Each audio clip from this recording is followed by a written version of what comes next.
I know what you're thinking, but this is a real world car. We're going to learn more about this crazy machine, how to build it in GTA, and find out how it drives. Hi, welcome back to the channel. Well, today we're going to take a look at the Dinka RT3000, which, as you're probably aware, is based almost totally on the Honda S2000. But this is a very special S2000. This is a drift car driven by a young Norwegian lady called Christine Sandvik. And when I say young, she started drifting in this car at the age of 15. I'm very pleased how the GTA customization enabled me to get so close to the real thing that you've seen pictured. But there is one thing that no GTA customization tool will ever be able to replicate. This car has been retrofitted with a 500 horsepower 8.3 litre V10 Dodge Viper motor. As standard, the S2000 has a screaming, high-revving VTEC 2-cylinder 4-pot engine, and so of course that is the engine we're hearing now. Unfortunately we cannot hear what it sounds like with an 8 litre V10, but it must be awesome. The engine transplant is not the only thing this car has had done to it. The suspension has been altered, and because it's a drift car, the rear differential has been welded.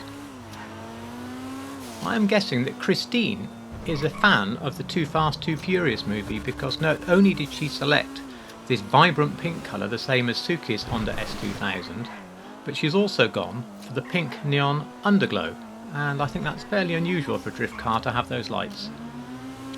This car came out, of course, with the Tuner DLC, and all the cars that came out then are well known for having huge amounts of customization available. I really like this because not only can you make some incredible real world cars like this, but if you're not so much into real world, your only limit is your imagination. I think I own all of the Tuner DLC cars because they all look so good and they all look so true to the real life car. They're not all great to drive, but I would say that this one is one of those that is great to drive. It's certainly one of my favourites from the DLC. Well, talking of driving, let's get it on the track. The car has good acceleration. Now, I have maxed out all the performance parts on mine. This also means the unfortunate side effect of some turbo noises on a car that has no turbo.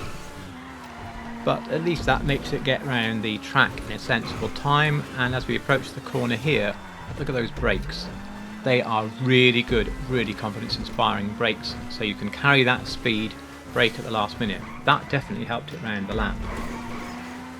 The real car would often suffer from snap oversteer, where the back would suddenly come out giving people a horrible shock or worse.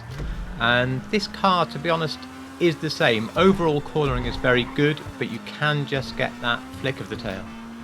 We're approaching a bump that can destabilise the car in the braking zone, and as we go over it you'll see only a slight skip. It does deal pretty well with the bumps.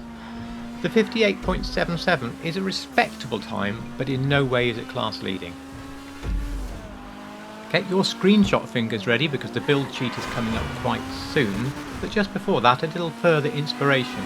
This is another real world racing Honda, this time a circuit racing one, and if we look at last year's garage tour you can see I had the car done up as the Spoons Racing Team one, because that very famous Spoons livery is included in the game. And you can of course just do a very nice standard road car. So here is the build sheet. It's split into 2 pages for this particular car. As always, I'll pop it on the Discord so you can download a PDF to print if you find that easier than just screenshotting. If you're still here, please do consider hitting that like button. It really does help. To rate this car then, for looks, this is a 5-star car all the way. As standard or indeed as race cars, it's very close to the original. Excellent.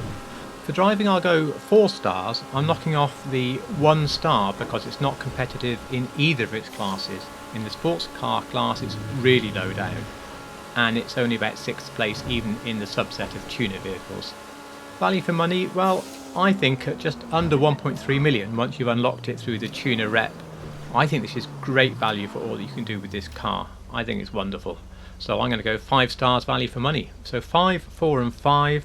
A really cool car. However you choose to build it, I urge you to buy one for your collection. I hope you enjoyed this video and thank you so much for watching.